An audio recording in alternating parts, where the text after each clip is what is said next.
We're back for another preview episode as we're ready to take a look at week 2 in the NFL here at Good Teams Win Great Teams Cover. I'm your host, Paul Redman. As usual, I'm joined by Byron and Joe. We're back after we've had 1 week. We've had a couple of days without football, but we're back for week 2. Byron, Joe, early in the season, but feels like we're back in the swing of things already. Yeah, loving it. Recording on Thursday, a couple hours till Thursday night football, so very much back in the swing of it. Yeah, and you can't complain when your teams are 1-0, you know. Great start for all 3 of us. Makes you happy. Hopefully the fans who have gone 0-1 are not writing off the season yet, because, week 1 can certainly be a false prophet of what's happening. So, excited to keep going along in the season and, really interesting games this week. Yeah, great slate this week. And of course, we'll get into it. We'll be previewing the 4 games that are on TV, the 2 Sky games and the 2 primetime games Sunday, Monday. We're going to be doing our FourFold Draft that we started last week, which we didn't get off to the best of starts with, but we're definitely going to improve in week 2. We're going to be continuing our ATS Picks competition, sharing our best bets and taking a look at the Fantasy Gameday, our Fantasy Gameday picks for the week before we end the episode with guest TJ McKinley, who joined us from Cleveland, a very sad Browns fan after last week's performance, and you'll get to hear TJ's thoughts on the Browns from last week and how they're going to fare against the Jags this week as well. And that finishes off the episode. One place to start, I guess. Let's get into the games. Oh, Byron, are you on the Bears as well? Oh, it really is football. In a couple hours, of course. It really is football season. Not sponsored by Lion and Kugel, but if they want to throw a 6-pack here and there, I will not say no. Excellent. Get in touch. There's only one place to start, Joe. We've got the first Sky game of the weekend. That's a lie, because that's tonight. That's the Bills and Dolphins. I'll try that again. Weekend yet, though. The first Sunday game, the Sky Sports early game at 6:00 is, Joe, your San Francisco 49ers up against the Minnesota Vikings. The Jags, I'm struggling. I've just played football. The Niners are 6-point favorites. Over-under is 45.5. But before we get into the details of the game too much, Monday night, thoughts on Monday night, the win over the Jets, Joe? Yeah, it couldn't go any better, really. I was fairly nervous before the start of the game, obviously, with the CMC news coming out just beforehand. It's never, it's not the best news you want when, one of your best players is out. But with Shanahan, I wasn't too nervous because he always gets these running backs. At least they have 1 or 2 good games of random running backs here and there. So I knew you could scheme something up. But I think the areas of the 49ers team I was worried about actually stepped up and all had a really good game. And I think that's what the most positive was. I was worried about the offensive line that pushed around that Jets team fairly easily, creating massive holes. And, I think Purdy had plenty of time. There wasn't much pass rush. I was worried about the defensive line just because they didn't have the big name players anymore. And again, they won both the lines, which if you do that, you're going to win the game. They pushed around that Jets line. And finally, the secondary. I was worried about the 49ers secondary because, they've got Jadavius Ward, who's a lockdown corner, but I was worried about that second one. And again, I think they all played really well. I think Lenore played well. He did what he could do. I think either the catches the Jets made, quite a lot of them were in tight coverage and not much they could do. So I think overall it was, a perfect night. It was, a little bit nervous to begin with when Rodgers marched down the field, and that's, I think it was second or third drive, and I was like, oh, here we go. We're not getting much defense. And the offense always starts that way where they end up kicking tons of field goals when they should score touchdowns. But it was fairly comfortable after that. So, coming into the year, Jets was one of the big teams. I know, especially you, Paul, no question about it. You had them winning quite a lot of games. I wasn't such high on them, but I think it was a statement win, and the 49ers just rode them from last year. Yeah, I mean, I think we I don't think we learned anything new about the Niners, did we? Really, on Monday that they are a really fucking good football team, and they did that again. I was a little bit worried about the Jets' defense being as it was a little bit. I mean, there was a lot of bend and not break, I guess, to it, but I think it was a little bit too easy for the Niners. I thought the defense was going to do a better job and test the Niners a bit more. But I'm certainly not worrying for the New York Jets. That's by far and away their toughest game on the schedule in week 1. And, it's get that one out of the way. And I'm sure they'll win plenty of games. They had one good drive, really, didn't they, offensively? Yeah. But yeah, Rodgers looked. We talked about it a little bit with Kirk Cousins. Just one of the things that Rodgers is great at is just being able to shift around a bit and extend plays and stuff like that. He did not look particularly mobile. So we'll see. He looked better than Cousins, though. Yeah, he did look better than Cousins, but also he had kind of an 8-week head start on Cousins, or 9-week head start on Cousins, which is massive for that sort of injury, isn't it? So yeah, there's that. What that made me worry for Kirk Cousins more, really. Oddly, just the fact that Rodgers was still struggling at that point with his movement. Yeah. Where Cousins is a couple of months behind for the same injury. Yeah, most of the season. Yeah, exactly. So, yeah. But I think they'll be okay, the Jets. A couple of good bits, like the connection with Garrett Wilson, I thought looked good at times, and Breece Hall looked good in flashes. So, yeah, I'm not worried for the Jets. It was a tough game. I thought it was going to be close, which is why I didn't touch it. But, yeah. Jets will be okay. You got impressed with Jordan Mason, Joe, right? Yeah, first big dog workload, and yeah, definitely. Like, obviously, you can not be impressed with him, but like I said, I think I'm not going to say it's the next big thing because Shanahan's had a lot of these kind of running backs third rounders. Elijah Mitchell was that. He's had a few big games. Alfred Morris back in the Washington days, and I feel like that. So I think a great backup has been there for like 3 or 4 years now, undrafted. Player. So all out to him. I think, like I said, the holes are massive, but he actually put his weight around and I think it just helps with. There was always that nervous that CMC obviously went through last year, fully fit. It felt like for the first time in a while, and would he be able to do that again? So to have someone not just to cover when CMC is out, but also probably share that workload a bit more. I'm curious how, because I know he caught one, but he's not the biggest catching running back, so I wonder how they're going to work that out. But when you got juice as well, and all the weapons, you can't really complain, to be honest. But yeah, I think it was perfect performance. I think just my opinion on the Jets, I just worry that coaching staff still. I think that was one of the biggest. That the offensive scheme, they tried to run it with Breece Hall.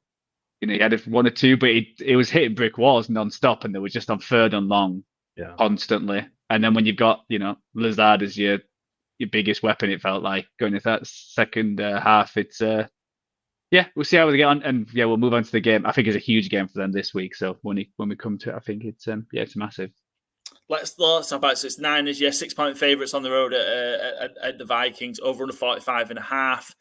Not enjoyed their visits to Minnesota for the San Francisco 49ers. It's 7 in a row they've lost in Minnesota against the Vikings. That does date all the way back to 1994. They're 1-6 against the spread in that. Obviously, the Niners lost to the Vikings in Minnesota last season. What are we thinking at the game? Are we thinking just the Niners too strong for this Minnesota Vikings team, or can the Vikings cause the Niners some problems? I think they can cause some problems. I think I struggle with the 6 points. I understand why it's that, and it's obviously it's always your team, and you always worry about how your team's going to perform. I think last year Trent was out and Debo was out, so I think that was obviously massive. Didn't Purdy get dinged up in that game as well? Is that the concussion game or suspected concussion game?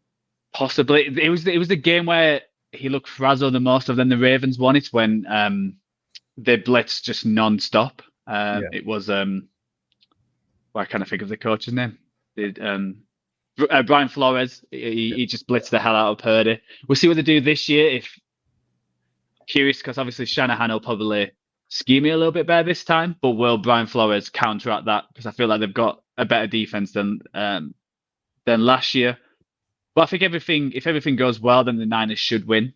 It is Sam Darnold. It's he was the backup at 49ers. I don't think he's as good as Cousins, who he did slice the 49ers apart really that game. They just could not stop him. So hopefully with the 49ers defense looking better.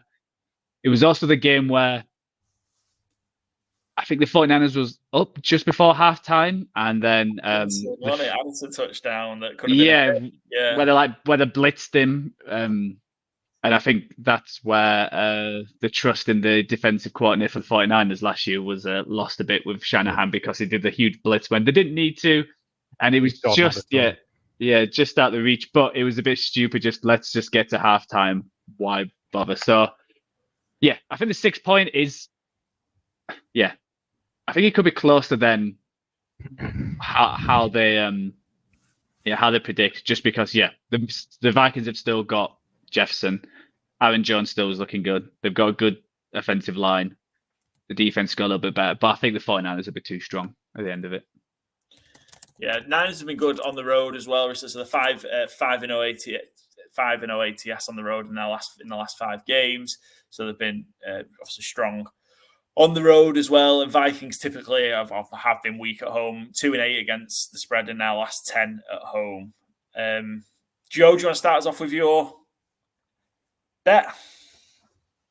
Yes, I've got Brock Purdy over 250 passing yards. I don't think he didn't quite reach that against the Jets. I think he was just under. I think it was around 231. I want to say 231. And there was a few drop passes as well from that Ayuk and a few players. So I think he could get to that 250. I think they're still going to lean heavily on the run because that's how they play. And they had a lot of the ball, and I think that's a huge how the time of possession. I think that could where the Niners could win by 10 to 20 points if they have the same amount of possessions. But I think he's going to throw a little bit more. I think another Ayuk week of him being in training and some of the comments from like Peyton Manning and stuff like that. I wonder if that's if he's heard them and he wants to prove people wrong. Because there were 2 drops where last year he would have probably caught them. So I think Purdy might throw a few more, and 250 just seemed a nice mark, and at plus 115. Do like that bet. Excellent, good stuff. Byron, what have you got for us? What's your best bet for the Niners? So I've picked the 49ers DST to get a touchdown. Again, it's Sam Darnold. I know he had an easy gig of it last week against the Giants, but the Giants aren't the 49ers by a long stretch. And I think he might have to pass a lot more to keep up with the Niners, which wasn't such an issue last week when he could pick and choose a lot more. No Jordan Addison. I think the Niners defense is going to get to him, and he's going to throw something up because he doesn't do well under pressure traditionally. So I felt the Niners defense was opportunistic against the Jets, so I think they're going to continue doing the same this week. Excellent. And mine, I'm just on the Niners -6. I think just that Niners have been good on the road covering the spread, and the Vikings are not great at home, really. I know so they've got a bit of hoodoo over the Niners in Minnesota, but I think that will change. And Niners to win by 2 scores, I think, for me at -6. I think McCaffrey's expected to be at practice today, so that would trend to him being available on Sunday, maybe on a pitch count. Or I'm surprised at that, because all the reports I've heard is that he's probably more likely to miss it, but it might have changed the last few hours. This is from Cam Inman of the San Jose Mercury News. And you mentioned the Vikings having a hoodoo over the 49ers in Minnesota. This is one of the most staggering stats I think I've ever seen for a favorite handicapped spread team. When the Niners have been 6-point favorites in their history going to Minnesota, which has only happened 4 times ever, they are 0-4. Not against the spread. I mean, they are 0-4 against the spread, but they've never won in Minnesota 6-point or more favorites. How crazy is that? It goes back all the way to 1985. The stats are out. The stats man's back. That's a good one, that though. Never won a 6-point favorite. What are the chances? Yeah. 0, apparently. Or 100. Or 100, I guess, yeah. Well, you're going to get these cracking stats from us. Any more on the Niners-Vikings before we move on? Oh, I forgot to mention, actually, the 49er Faithful UK are having their watch party, or first watch party of the season. I just had it up at the Goldwood Pub and Kitchen in London. You can get yourself a ticket. It's free, but you just need to register for a ticket. The link's up on NFL UK and Ireland now, or if you just follow the @49er Faithful UK page on Twitter or Instagram, the links, I've no doubt, will be on there. So there's a fair few getting together at the Goldwood. What was it called? Goldwood Pub and Kitchen in London. I think they'll have a special guest. I was going to say, did they announce the guest? Or I've not seen it yet, but I've no doubt it will be somebody good. Yeah, they're very good at getting a good guest. It was Joe Staley last time, I think. Yeah. So shout out to Paul, Flackers and Co. Have a cracking time watching the game in London this week. I think it's their only early game in the season, so it's the only one they could do it on. They're only 6 o'clock kickoff. Yeah. So the way the schedule's gone. So have a blast. Let's move on then. The 9:25 game, I think it's 9:25 game. The second game on Sky. Chiefs against Bengals. Chiefs are 5.5-point favorites. Over under is 47.5. And I wish this game was in like 6 or 8 weeks' time. I just wish this was in the second half of the season so much.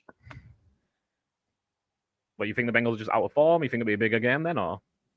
I think it'd just be better, bigger game. And the Bengals, we talked about being a slow starter based on week one. And despite what Joe's graphic says, the game is in Kansas. Burrowhead. There we go, Joe. Excellent. Yeah. Look at this. It's what Kelsey and Joe What a pro. Bunch of Burrow around as well. I just wish it was. We got it very late last year. It was like week 17 and Burrow had been injured. But I just wish it was kind of just a little bit, they've had the chance to get going. Everybody's in good form. After week one, though, this is huge for Cincinnati. It is. It is massive for Cincinnati. Although maybe 0-2 is not necessarily the death knell it once was. Not great though. It's not great. No. How are we feeling on this one? The Bengals were just awful last week. Shot themselves in the foot, struggled offensively, beat by the Patriots as 8-point favorites at home. Not the game you want. Or is it the game that you want to get up for? I don't know. But how are we seeing this one going, guys? No T. Higgins in practice all week as well with hamstring. So I'm going to presume he ain't playing because T. Higgins, throughout his career, if he's doubtful, he ain't playing. Or he's gone out for one snap and that's him done. We don't know what Jamar Chase is at this moment. So good time for the Chiefs to be playing them, I'm guessing. For Kansas, I'm sure they're going to be happy about it. Obviously the Chiefs had a tough week one game, but came through. I'm not going to say they're licking the lips at this one, but I think they'll be pleased for playing the Bengals now rather than, like you said, week 10, 11, 12. Yeah, and I don't know if you've seen all the news around other videos around Joe Burrow, like the Gatorade bottle and like he's holding his wrist and he's like checking that out. And a few people have mentioned like the injury last year that it could affect him going forward. So you worry about that. I just worry for the Bengals, full stop. I think, one, the Chiefs looked really good in week one. I think even though, it was just a toe which saved them. But it felt like they had control of that game throughout. The offense looked a lot better. The defense looked as good as ever. So it's a bit like, it feels like both the strengths are on the Chiefs side. Yeah. And I worry about that. I worry about the Bengals defense last year. They were terrible at stopping the run. So obviously me and Byron have both seen that with our bets that we just feel like the Chiefs are going to lean so heavily on that run. And, if you get the run game going, look out for Kelsey for worthy over the top. There can't be a Patriots team when you look at that offense. So, if they play like that again, this could. I worry. I think this could be a rout. I think the Chiefs could put a stamp on this Bengals team because a lot of people, including myself, picked them for, picking them in the Super Bowl. We're getting to the Super Bowl, so I think they could put a big statement in. Don't want to over worry like after week one, but yeah. Just the Bengals overall, and how Burrows are looking, it's a slight worry for that team. Well, Burrow is 3-1 straight up and against the spread versus the Chiefs. Yeah. We talk of Burrowhead. Although the Chiefs did beat them in the FC Championship game the last time Burrow met the Chiefs. Bengals are a good road team though. 20-10 against the spread on the road in the last 30. 7-3 as a road underdog in the last 10. Chiefs, I think, are starting to get that fortress Arrowhead back. I feel like, they let a few teams come in and win last year. I feel like they're going to kind of get that home team, teams going to find it real difficult to come there. 12-8 ATS home in the last 20. Chiefs home unders have been a good a good bet. 16-4, the under's hit in the last 20 Chiefs home games, spanning across the last couple of seasons. So the under tends to be a good bet at Arrowhead. Bit of a trend for this week for big favourites. So the early cut of the money, 28% of the bets, but 85% of the money is on the Chiefs against the spread. So obviously, potentially that would suggest the sharp money and the big bettors are on the Chiefs at that 5.5. And so am I. I'm not one of those big bettors, but I'm on the Chiefs. Not for your college football outings. No, yeah, that was terrible. We're working. We've been in the lab all week for college football, so we're gonna have a better week. And we're going to make sure we have a winning week in the NFL. But yes, I'm on the Chiefs minus 5.5. I think I just needed to see more from the Bengals last week. I think it was just so bad last week, and the Chiefs were rolling. I've just got to take the Chiefs, and with it being 5.5, I feel like say if this was a few weeks down the line, this might be a 3.5 game. But even at the 5.5, I'm going to take the Chiefs. Byron. My bet of the game, Pacheco 90 plus rushing yards. Like Joe said, I think the Bengals couldn't stop Jacoby Brissett running last week. They couldn't stop Ramondre Stevenson, never mind Jacoby Brissett. Pacheco, I think they're just going to feed him. I'm kind of expecting Worthy to pop up a little as well. Might only get 5 touches again, but it might be a couple of touchdowns. But yeah, Pacheco 90 plus rush yards is my bet of the game anyway. And Joe, similar? Yeah, I've gone for Pacheco 100 plus rushing and receiving.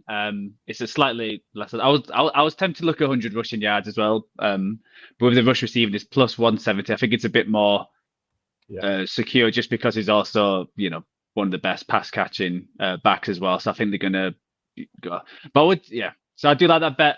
But I like my last thing on this game. If the Bengals somehow win this game, again, that changes the whole season again. It's like how we look at them. So it's super early. It's even if they're close, if it's like a tight game where, they do actually cover the spread, then again, I would be impressed and like, oh, they can actually do something. But if it's, like I said, if this is a blowout, which it could be, and if Burrow's still not looking right, then, watch out. That AFC North might not be as tight as we think it was going to be. I don't know if you've seen as well, Cam Taylor-Britt's quote, the Bengals cornerback. He can run straight. He can't do too much else. He's only 100-something pounds. If you put your hands on him, you'll stop that speed. About Javier Worthy. Like, you're playing the Chiefs. 2 touchdowns, 120 Why not just yards. Keep quiet? I do not understand these teams who want to mouth off before they play the best team in football. And then, like, I changed my second, spoiler alert a little here, for our Instagram post on the weekend. My second bet is going to be Javier Worthy score a touchdown because until I seen that, I had a different bet on there. And I was like, why do this to yourselves? Yeah. Like, surely you can see what's going to happen here. I don't understand these teams who are, you've just lost at home to New England Patriots and you want to mouth off about the Chiefs. Guys, come on. You're going to make a fool of yourself here. Yeah, a very odd choice for sure. It's just bizarre choice. And let's see how it works out for the Bengals on Sunday. Right, that's the 2 Sky games done. Let's move on to Sunday Night Football. We've got the Chicago Bears already on Sunday Night Football, week 2, with Caleb traveling to face our cover star, CJ Stroud, and the Texans. The Bears are 6-point underdogs, and the over-under is 45. A lot of work still to do for the Bears, lean on that defense in week 1, and they get to play another AFC South team, but this time they get to play the best one. How are we seeing this one for the Bears? It's going to be a struggle, I think. I think it might be a bit of a shootout, though. I think Caleb Williams, he'll be better than last week. That was a bit of a welcome to the NFL. But I think, Simmons and Sweat got good pressure up the middle. It felt like Simmons was being covered by like 3 or 4 defensive Bears linemen at a time. And he was a little bit off Caleb. Well, he was a lot off, truthfully. But I do think that'll improve as time goes on. And I still think the Texans will have enough to win, though. I don't think the Bears are going to cover. They might cover, but I don't think they're going to nick the game. What do we need to see, I guess? And it's very early in the season, but what would we want to see, particularly like Caleb Williams and that offense, to say that they're making sort of progress? Didn't they have like the lowest passing yards or like per average pass to the down? So it's just throw some down the field, to be honest, and like see, actually getting a touchdown and not relying on his punter, which I don't know if you saw the memes about his text what he sent during the draft. He did not have to punt that much, and then I think he did 6 times. So I think it's just sustained drives, getting a few touchdowns, a few big plays. I feel like Byron said, I was surprised how limited how they didn't scheme it and didn't like attempt to push it down the field a lot more. I know the Titans have probably got a better defense than people imagine, but you'd thought, first overall pick, let's see what it is. But we've got to remember it's like CJ Stroud also started the year. I think he's obviously started better than Caleb Williams last year, but it wasn't like he was, the CJ Stroud we know now. So I think, gotta give him time. Does he shine? Can he shine when the lights are on? It feels like he could be that kind of player who actually enjoys this rather than hides away a couple of quarterbacks. I can't wait for this one. I think this one's going to be really interesting to see where they go. That Bears defense, I always worry about the kind of Bears defense carry on from the year before, and obviously they did against the Titans, but you are playing, the Mayo boy.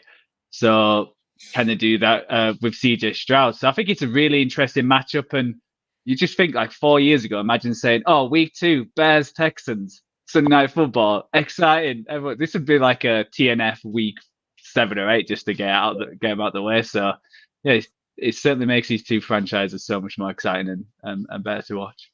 Yeah, for sure. It's an interesting spot to put him in.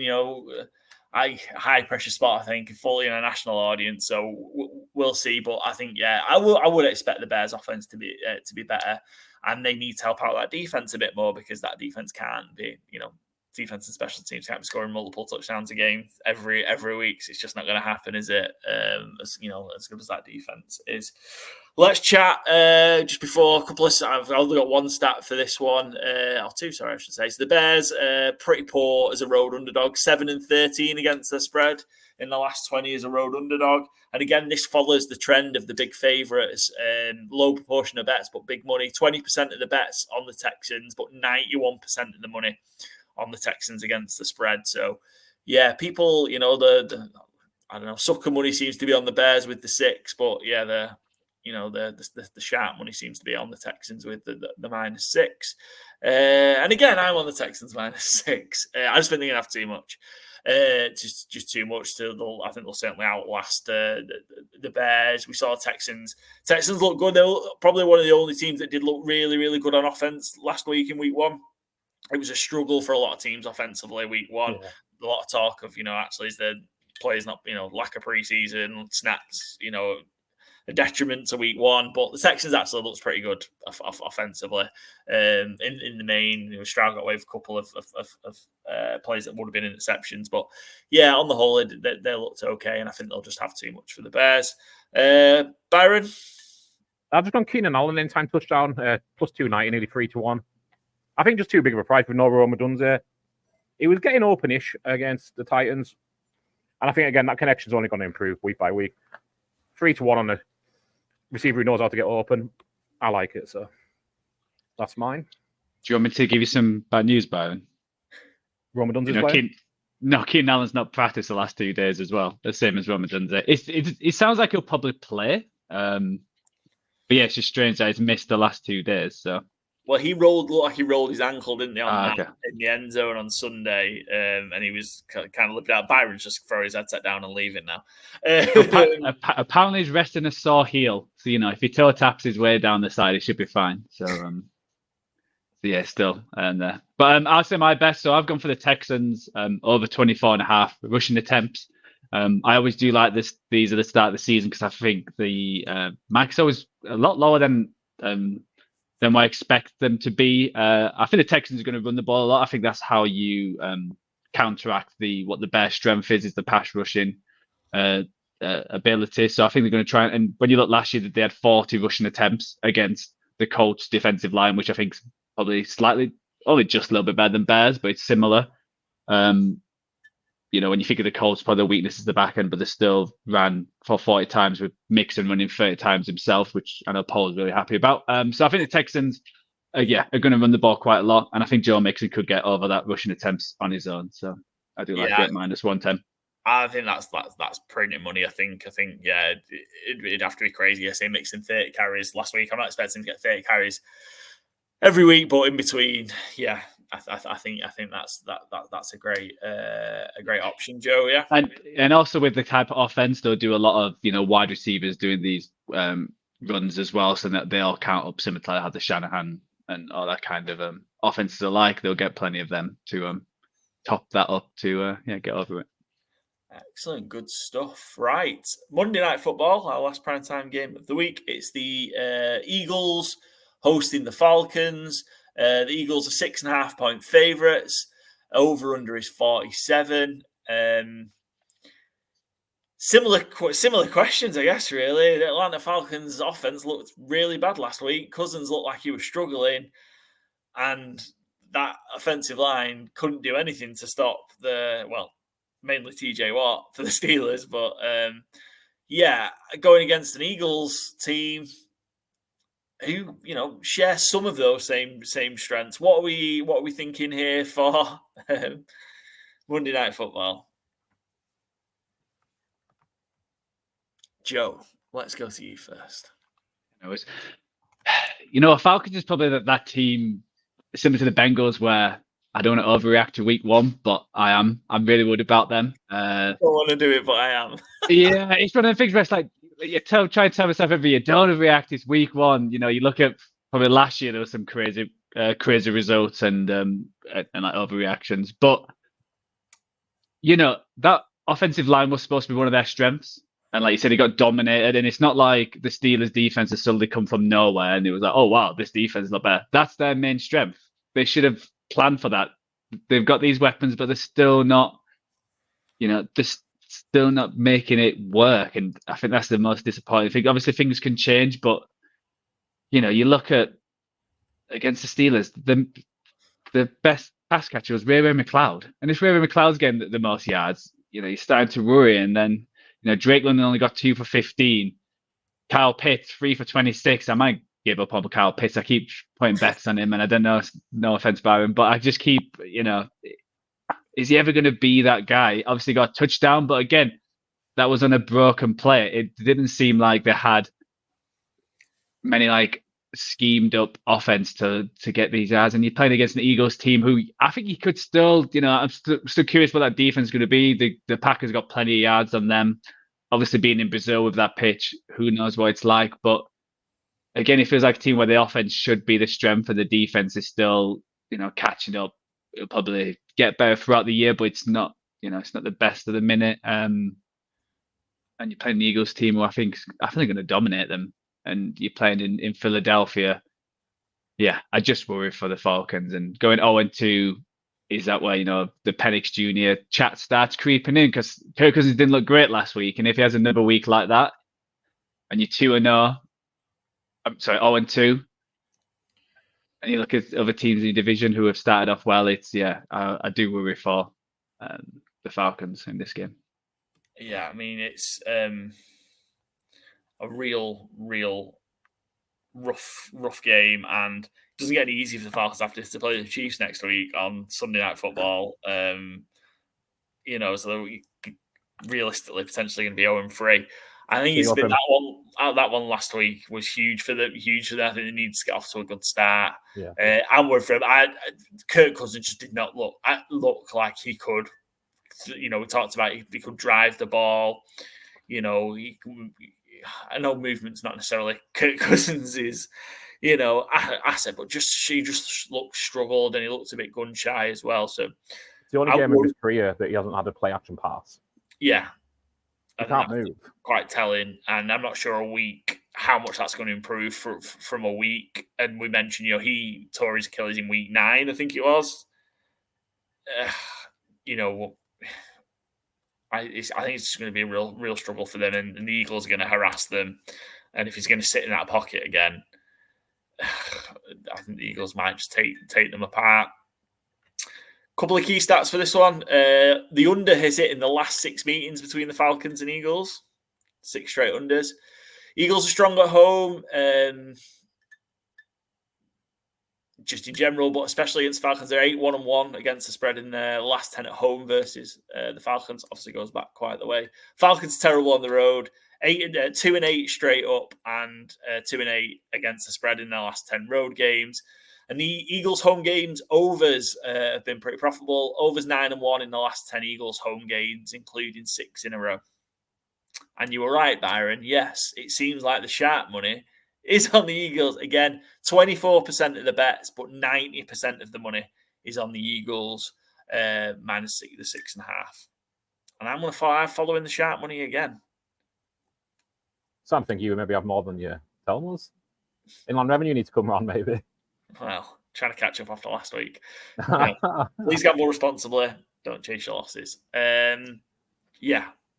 Byron, you were still in on Cal Pitts. Over 3.5. Just to go over 3.5 receptions. I'm not saying he's going to have a huge game, but Kirk Cousins can't fire the ball down the field. Pitts is actually being used in the short areas of the field. So I think it's going to be a bit of a dump-off game for Pitts, maybe 5-6 catches, but not a huge fantasy showing, maybe. Excellent. Cal Pitts over 3.5 receptions, minus 115. And Joe, your best bet for the Eagles Falcons? Yeah, I've got AJ Brown over 100 receiving yards. I think he showed last week what he can do. He got over 100 against the Packers, and I don't think this Falcons defense is, better than the Packers. And I think he's one of the wide receivers where he's one of the best, but I don't think he gets talked about enough how good he is. And he just racks up these. He got 5 for 119. 23 average. It's I think he's the guy, and I think because they've got so many weapons, the Eagles, the defense can't just focus on him and try and get him out of the game because Devonta Smith, Barkley now, and Dallas Goedert, and they've got a few others where they can take over. So I think at that price of plus 210, I think he could be another good shout, and I think he could have a monster year. How he started against Packers and how he's been looking. Excellent, good stuff. Monday night Philadelphia should be fun, and that's our look at the TV games, the 2 Sky games, the Sunday night and Monday night games in the books. Time for our FourFold Draft, chaps. Rough week last week, wasn't it? Let's just call it out for what it was. I mean, it's first week of the draft, so we're adapting. We don't just get to pick our 4 favorites.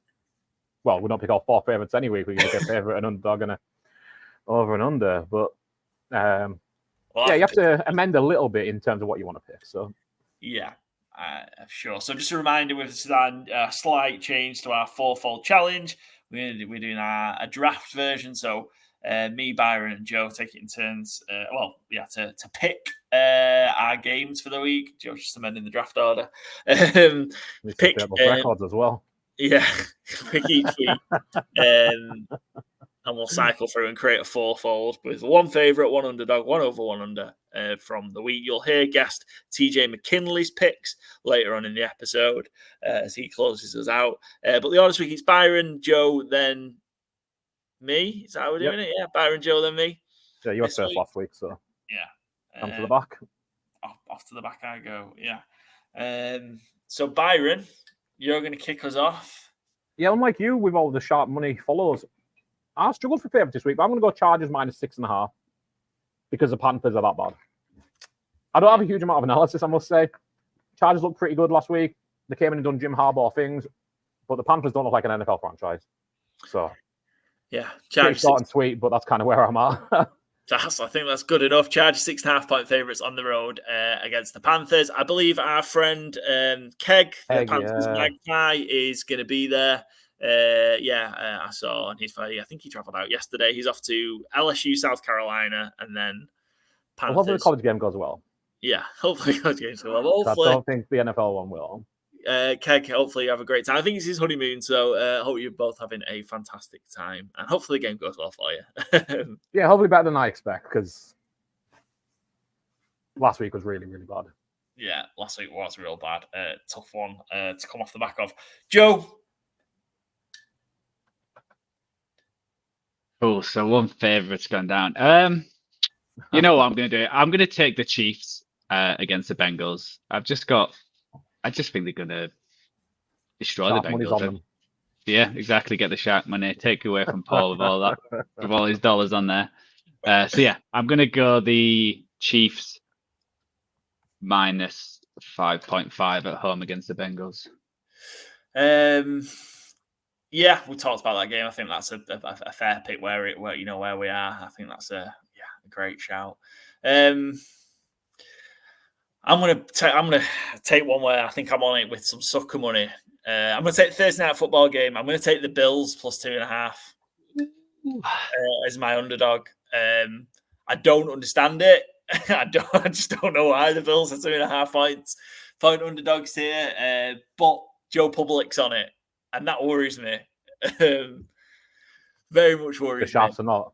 It does worry me. The last time the Dolphins beat the Bills as home favourites was 2018. Yeah. And you'll hope that, Tyreek Hill will be hoping he can arrest that slide. Very good. Thank you very much. But yeah, the Bills own the Dolphins 9-1 straight up in the last 10 meetings, including winning 4 of the Bills have won 4 of the last 5 in Miami. Yeah. Yeah. Miami are good as a home team, the 12-8 against the spread, but any concerns that Sean McDermott post 9/11's anniversary yesterday was too busy celebrating Al Qaeda? Bigging up Al Qaeda. What a great job those guys did. Worked so well as a team. You don't have to hand it to them, but they were organised. They were organised. Bloody good organisation. Yeah. Organisation skills, I must clarify there. I don't think they are a good organisation. Oh dear. Bills plus 2.5 is where we're at. So both of you guys are taking your favourites, so I can hold off. Give me Steelers Broncos under 36.5. This is going to be. This feels like the Chargers Panthers one where no real explanation needed. Yeah. Did you see Bronix? I think there's a couple of unders there, but there's a couple of dirty unders with those totals. But yeah, I think this is the lowest one, isn't it, by far? Bonick struggled. They're going to have to try and do something different. TJ Watt's going to have a field day. My worry is that the Steelers defense might score too many touchdowns. Yeah. They might not be able to do it. Might not be able to score offensively, though, I guess, because in part, the Broncos defense did okay last week. Certainly kind of kept Seattle in check for 2.5 quarters. So, yeah. My worry is like Steelers could get a couple of defensive touchdowns, and with that low total, that's a killer. Yeah. So that's could be another Chris Boswell game, though. Another 6 field goals to suit you nice. Could be another Chris Boswell game, yeah. And I don't know. Are we trending? Are we going to see Russ, or is Justin Fields going to continue? Sounds like we'll get to my fantasy game day. I'm certainly hoping it's Justin Fields. Yeah, it sounds like they're preparing that it's Justin Fields. So I'll be surprised. But you haven't mentioned it. No revenge game. This was like one of the biggest revenge games possible. And Russ will be dressed for it. Don't worry. He'll probably declare himself captain regardless. But that's the play. What was I going to say? I don't think Tomlin's the type as well to switch late in the week. Yeah. I think he wants to prepare with his quarterback, and that's who his quarterback will be. Just look at it's not like Russell Wilson has like cachet in the building. It's not Ben Roethlisberger, you know. Yeah. Just looking at some comments, I think it kind of sounds like he's still struggling. So he just says he's closer and closer to a return. So surely you just stick with Fields. And Fields wasn't bad. Yeah, Fields did okay. Did what he needed to do to put that off, to put him in position to score enough points to win the game, which is all that he'll be asked to do. All that be asked to do. He's not going to be asked to do. It's all he'll need to do this week as well. 30 points will get it done. 18 points will probably get it done. So that's the kind of play I'm going for. Yeah, Summit Rancid 8. 69 or something. I don't know. I think that's kind of where we're at. Joe? Yeah, I'm probably going to go my underdog here. I think you probably took my Abra underdog of the first 9. The rest of them, I'm not confident. And I'm going to go for it. It's the one where it feels like we're being suckered in and we're going to be... Everyone's laughing at me later on because it's like, why the hell did we do it? I'm going to go the Rams at +1 against the Cardinals in Arizona. I can see why obviously the underdogs, all the injuries they've had, obviously Puka being out, I think on the 3rd left tackle or second or second or 3rd right tackle, the centers being moved around. But they still look second or worse of everything on the O-line, I think. Yeah, it feels like it. But they still managed to have a decent offense. Obviously, Stafford did Stafford things where even with so much pressure with that offensive lineman not looking like NFL players, it still made magic. And they should have beat the Lions. Like, realistically, that they had the chance. At the end, if they managed to, extend that drive a little bit when they got the ball back. They still had the chances. So I think everyone might overreact, and I think Sean McVay is going to cook up a scheme where Stafford doesn't keep the ball too much. And yeah, I think it's going to be a Cooper Kupp show because I don't know if you saw the stat for last week. He was targeted a ridiculous amount of times, and how many caught and won. So I think it's going to be a lot of Cooper Kupp and Sean McVay seemed identical. Sorry, I think it'll be identical to last week where. Because the Cardinals struggle against motion wide receivers again. And Kupp had, I think, 12 catches out of motion or 12 touches out of motion on Sunday, whenever the game was. And I just think it's going to be the same again. I think it's a huge Kupp show, this one. Yeah. And I feel like the Rams need this. I think if the Cardinals go in 2, it's fair enough. If they're everyone's expecting of... So I always try and make picks like that. Obviously, it doesn't make sense. There's no rhyme or reason. But I just feel like, it's theirs to win. And I think McVay owns the Cardinals. The last few years, so I can see them doing it again. And just the thing on that, the Rams have the 49ers next week, right? Yeah, I think so. So you don't want to be going into that 0-2. I mean, you don't obviously lose a game, period. But if I was them, I'd be going all out to win this game because it's, that injury report probably doesn't shrink that much by next week, and I'd be trying to win this game rather than a real tough one against the Niners. Yeah, like I say, Joe, great point. The Rams own the Cardinals 8-2 in the last 10. The Rams are against Cardinals 7-1. It's such a weird division. Each team owns another team. It's just everyone has their favorites, and it's such a weird thing. But... Yeah, again, looking at this one, 30% of the bets, but 91% of the money is on the Rams. This one, right, Byron, back to you for 2. Yeah, tough one. I'm gonna go.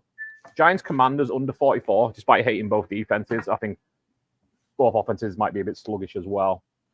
It's a tough one. There's a few ones I kind of half like, and this is one of them. So, again, I don't think either defense is good, but I think the offense is going to be clumsy enough to keep it under. 44 is not a super low number, so I think we can get there. Nice. Giants Commanders. Rough week for Daniel Jones. We'll see if the Giants can. Yeah. Giants can bounce back. They need it. 44. Public's all over this one. 81% of the bets and 93% of the money on under 43. Riding with the people, Byron. You know me. And I think the Giants do actually have a decent defense. I know they didn't show up last time. Yeah. And I think that the Commanders can improve under Dan Quinn. So I think if you have to choose the best, side of the ball, probably both teams would be defense. So it's a good shot at that. Washington's defense was particularly bad last week, though, against Tampa. Yeah, but it was. They have playing Daniel Jones. Yeah. And Emmanuel Forbes is going to be out this game as well, but that's Joe's point is perfect there. Daniel Jones didn't get the ball to anybody other than Wan'Dale Robinson. And Wan'Dale Robinson doesn't scare me. So Malik Neighbors cropped up on the injury report as well. So not what you want to see. Even as someone who doesn't care for the Giants, I just love Malik Neighbors. He might be checked out already. I was going to say, I can't wait to see him with a new quarterback. Even if it's Drew Lock, at least Drew Lock can throw the ball. He's not a good quarterback, but he can throw the ball. Yeah. Daniel Jones looks like he can't. Daniel Jones looks like he might be done in the NFL. I think I don't want to be over dramatic, but he looks like I think he needs to go and be a backup somewhere because he looks done. Yeah, both he just looks fucked off with it. both Neighbours and Slayton questionable. Yeah, and you think they're questionable? Wait till you see their quarterback. Am I right, folks? And that beard was supposed to do such good things for him as well. Yeah, I mean, it's given him a stronger chin, but I haven't given him a stronger arm. Maybe he needs to grow his arm hair a little more. Maybe. Second one, Byron, you're in need of a over and an underdog. Yeah, my underdog, I'm solo one on our ATS, so I know obviously I got last. So my over is, and I kind of hate doing this, but I struggled picking an over this week. I'm double dipping on my favourite. Over 39 points for the Chargers, and maybe the Panthers will get some as well. So, yeah, over 39 points, I think Chargers might get 30 by themselves, and maybe they'll let the Panthers get 10 or 12. Don't super love it, I must be honest, but I struggled getting an over this week. Yeah. Like, they're priced really well, I think. Like, the ones that you want to bet are really high. And the other ones are like the Steelers, Broncos, and the Giants, Commanders, which you wouldn't want to touch. I'm slightly interested by Colts, Packers. Sorry to maybe tip another pick here. Jordan Love hasn't been ruled out yet. If that's Malik Willis, I smash the under. But I don't know. There's a little part of me that thinks I might just wheel Jordan Love out there. Not saying they should, but he hasn't been ruled out yet. And I can understand why they haven't, because what's the benefit? But yeah, that was one of the other over that kind of played in my mind a little bit. Excellent. Just in case. Just needs to swap that Oakland Raiders badge for a Panther, Joe. Sorry, mate. He's working so hard on it. It's his pick now as well. Cool. Right. Who do I want? Yeah, the over and unders are tricky this week. They are. Because I keep thinking, that one, and then when I think more and more about it, it's like, no, I don't want to. That was me earlier. Like, I tried making a short list of my favorites and underdogs, and my overs and unders, and like, I ended up with one over and two unders, and I was like, don't love any of them. Yeah, it's tough. The overs are really, really tough. Right, I'm going for my over. It's going to be a gamble, especially with the quarterback. I'm going to go Browns Jaguars over 41.5. Nice.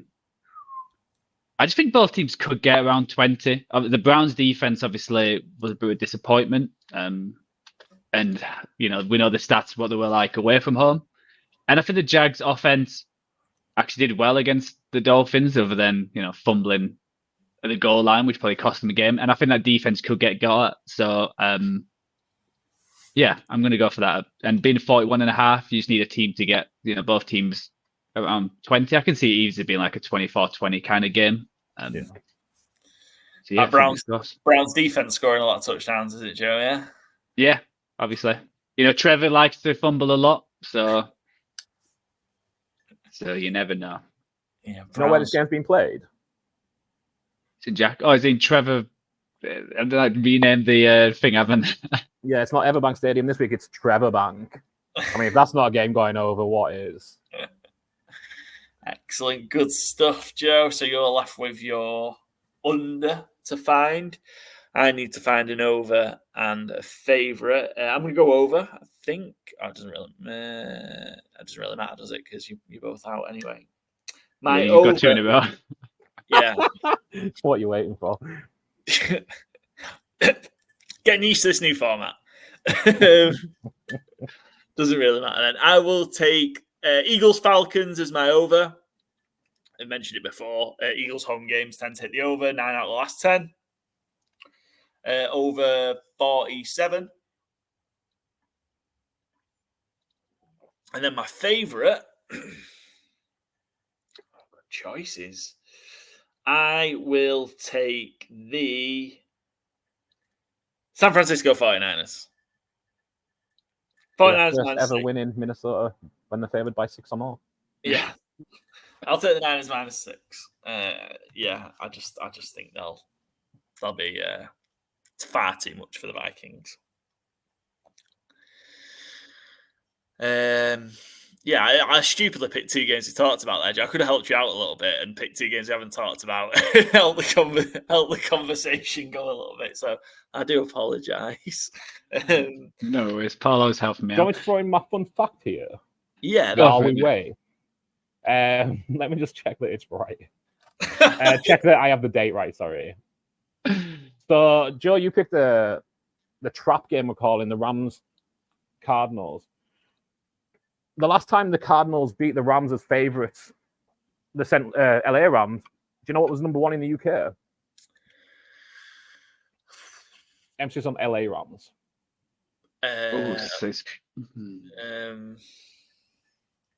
Never going to give you up, Byron Castle. No, I think it's more recent. Well, it is more recent. I'll give you a clue. It's December 5th, 1993. 93? December 93, Joe. You'll probably just come out the womb. I was 2. So, it might be a long journey. Let's get something around. Was it Mr. Blobby song? My man. Yes, was Joe. it? Yes. Shut up. Get in there, son. Mr. Blobby, UK number 1. But you were 2, obviously a formative year for you. I cannot believe I actually got that. That was like, I just thought, what shit was out in the early 90s? What, like, only UK people would be number 1? Yeah, Mr. Blobby. I don't need to bet anymore. I'm not, I'm never going to beat that. What's the point? I'm done. See you later, guys. Outstanding job. I can't believe you got that. Yeah. Well done, Joe. Well done. But yeah, last time the Cardinals won as home favourite against the LA Rams. Excellent. Yeah. Great start. Joe, what's your pick? I tried to buy you time, but I've just sent you into, euphoria. I know. I like, Doesn't care about the pick all now. Exactly. Like, who cares? All right, let's do an under. I don't want to double up. I don't really don't want to double up, but I'm not a huge fan of doubling up. He doesn't want to double up, Byron. Sorry, I don't. You know what? Oh no, it's too low. Can't go that one. What would Mr. Blobby do, Joe? I know. Well, I was looking for an impression. Let's go. It's tricky. Tricky. You know when we discussed doing this, right? The idea, and it was like, we'll just rifle. We go really quickly, yeah. It's because you've taken my own, like Byron took the under I wanted. So I'm gonna go. Oh screw it, I'm gonna double up. I'm gonna go. No, I'm not. I'm gonna go Raiders Ravens under 41.5. I like it. I don't think the Raiders are gonna score that many points. I think the Ravens defense showed, even the Chiefs did score on them. I still think they had a decent game and managed to stop them. Yeah. And I think that Raiders offense is, I think it's going to... Yes, the Chiefs in week 1, but I'm going to go Raiders-Ravens. I think how the Raiders offense was against the Chargers, wasn't that amazing. Didn't give much hope. So I think the Ravens are going to probably put like 30 points. I think it's like 30-6 or something depressing like that. Yeah. And especially being in Baltimore as well. So yeah, 41.5 Ravens. I was surprised they weren't taken as one of the favorites. I'm surprised when you didn't take them as your favourites. I almost picked the Raiders on the sheet. 9. I think that's such a big number. 9.5 this stage of the season, but yeah. My worry is as well, sorry, I'm not really talking again, but that Raiders D line's still pretty good, and that Ravens O line was a worry. So I can see it's been quite a close game, but I can see it hitting the under certainly. Excellent, Byron. We need your underdog. For week 2 or week 3, sorry, that took a while. Week 2. Underdog, I'm going to Titans over the Jets, plus 3.5. We've seen the Jets on Monday Night Football. They still look flawed. They still look a bit of soft on offense and defensive line. Titans have a good D-line. Titans have an improving O-line. Tony Pollard looked like Dallas Tony Pollard in a positive sense. He looked real good. So he looked like he had that burst back, didn't he? Yeah, if they can just stop Will Levis pretending to be Josh Allen, and I know it's tough, but just run the ball a lot. I think it's there to win. I struggled with the underdogs other than the Rams this week, truthfully. So I think 3.5 at home. And they're both 0-1, but the Titans really should have won that game against the Bears. So I'm going to pick them to cover. I don't know if they'll necessarily win, but I think they can cover that certainly over a field goal. Excellent. So we've got Byron's FourFold then is Chargers -6.5, Giants Commanders under 44. Chargers, Panthers over 39, and Jets Titans plus the 3.5. Joe's on the Chiefs at -5.5 as his favourite. LA Rams +1. He's walked right into that trap. As we're all going to do, I'm definitely going to bet that as well. Like I say, I am definitely going to. I think I managed to get it at 1.5. So yeah, I'm on it. I'm on it with you, Joe, as well. Browns, Jags over 41.5, and Ravens Raiders under 41.5. I'm on the Buffalo Bills as 2.5-point underdogs. Under in Steelers Broncos, over in Falcons Eagles, and the Niners as 6-point favorites. Byron's FourFold, you can get a plus 1228. Really tried to give Joe the chance to do all that there in the background. I'll just throw this out there. You know, the Chargers are -5 now. So if you want to put that money on, it's great shout. I don't know why it's gone down so much. Is there something being released where we don't know? Unless it's Justin Herbert. Maybe Bryce Young. Maybe Bryce Young's been released. I don't know. But yeah, I don't know. Maybe it's just because it just started out at such a big number that people start. Yeah, maybe. Took the Panthers. But yeah, they'll all be similar around plus 1,200. Joe's plus 1,258, and mine will be somewhere similar as well. You'll see it on the graphic on our Instagrams, and we'll hope to improve on our starts from last week. Right, one more bit of business to take care of. No, 2 bits of business to take care of. We've got a couple of games. We've got some games that we need to just touch on. A very important one in my house this week. So we talked about. I suppose we'll talk about Bills. Dolphins. It's Thursday Night Football. It's happened by the time this has come out. Me and Joe are on the Bills. I don't understand why they're 2.5-point underdogs. Byron, you're on Miami. The game that's important in my household this week, or I guess it will be on Sunday, the New Orleans Saints are 6.5-point underdogs against the Dallas Cowboys. Byron, you've sided with the Saints to cover it. Yeah, I think the Cowboys will win. It's such a big number again, and the Saints look really good, and so did the Cowboys.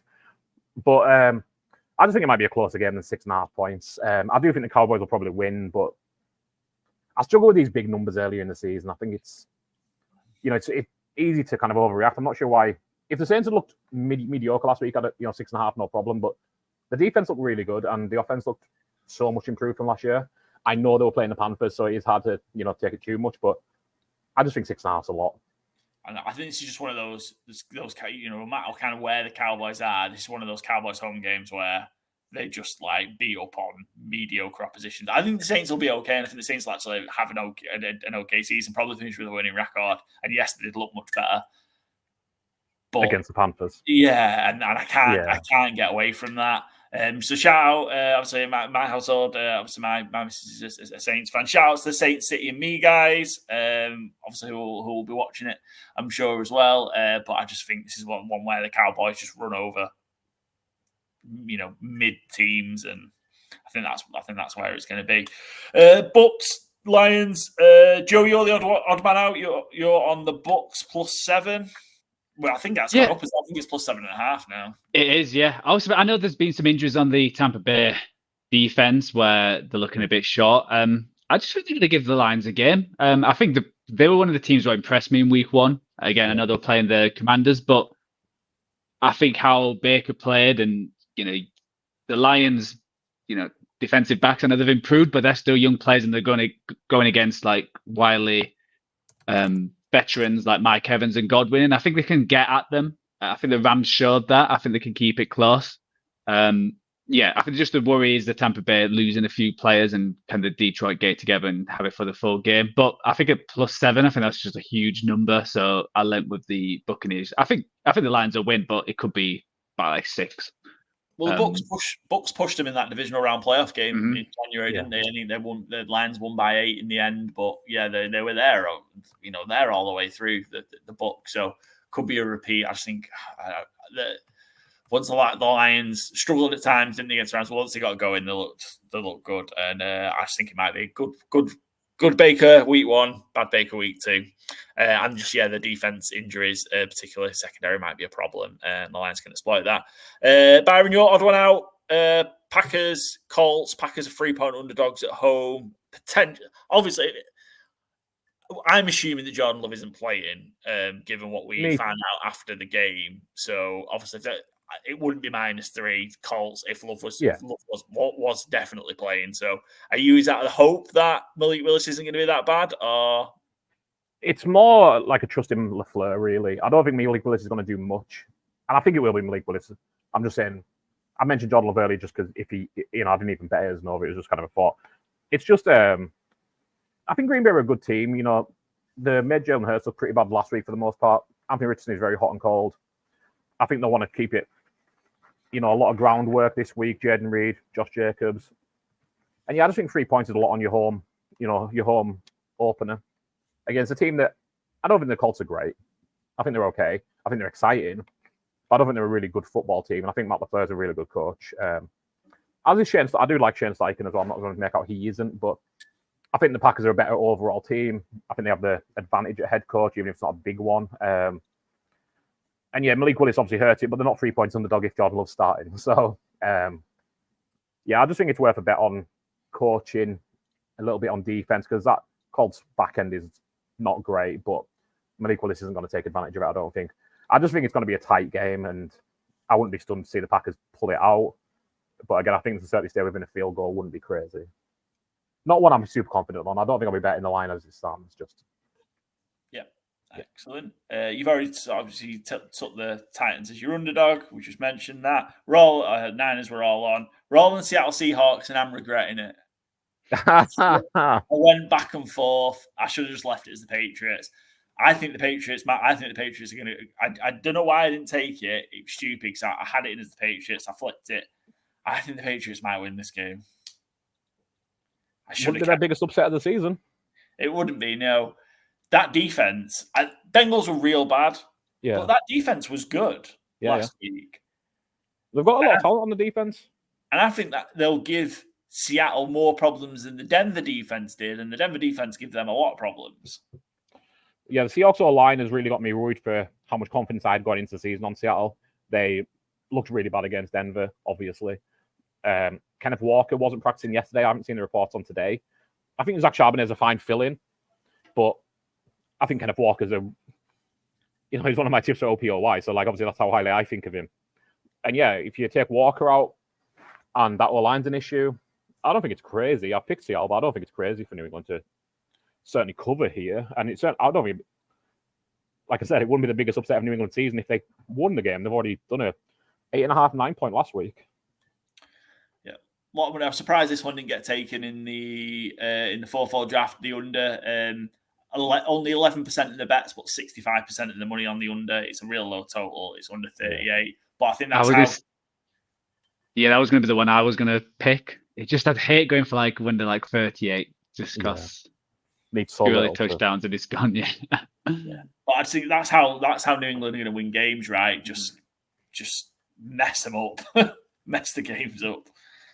Keep them low. I'm regretting. I'm going to look back on that one when the Patriots, if the Patriots, I just think they'll win the game. So really regretting it. And another one I went back and forth on. Giants Commanders. Byron, me and Joe have taken the Giants. How fucking stupid are we? You're on the Commanders -1.5. I mean, it never feels good picking the Commanders or the Giants to win a game, does it? But in the odds, it might be a tie because they're both that bad. I'll get the 1.5. No, I don't get the 1.5 points. Commanders by a field goal, I hear. No, I think my thinking was it's a home opener. New regime, Jaden Daniels' big game. I don't think it's going to be a good game. I don't think it's going to be a high-scoring game, but I worry the Giants might be in the tank already, kind of. The vibes seem really bad around there. And it was really fun, actually. I don't think we mentioned it on the review show.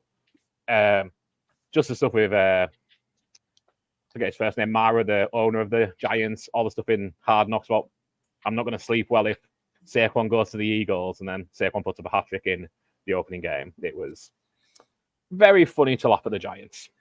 Yeah. And I think we might get to do it again on Sunday. Yeah. I was actually surprised at this line, though, because usually you would say they give you 3 points if the teams are equal playing at home. So at 1.5, 1.5, I was like, oh, so they're thinking if this was neutral, the Giants would be the favourites, which I was surprised at, but yeah. We'll see. We're all on the Chargers to I can beat the Panthers comfortably. Joe, you mentioned you're on the Browns, Jacksonville. Yeah, I've got no rhyme or reason for this. I just think the Browns are going to have a decent year, and it's the week where I just find there's always these weird games where these teams pick up the wins, and I think that Cleveland could show something a bit more. I think how bad last week went. Yeah, I don't even know if I know obviously Watson's not been banned and everything was come out there. Surprised. Yeah, we'll see if Winston comes in sooner than later. But yeah, I just went on gut feeling. Really, there's no really rhyme or reason for that one. I thought it's going to be a close game and just went with the Browns. Wonder if he gets banned or suspended or dropped first. I don't think he'll get suspended just because it's not they've said it's not a criminal case. He's not, so that he's not got on the exempt list. Yeah. So yeah. I think that's probably part of it as well. The NFL's like, no, fuck you, Browns. You made your bed. Yeah. You lie in it. I don't think the other owners will want to let the Browns off that contract. You play him. The Ravens, we're all in the Ravens, -9.5 favourites. We're all sucking in on the Rams +1. Yeah, Joe, you're the odd man out. You're on the Broncos, +2.5 at home to the Steelers.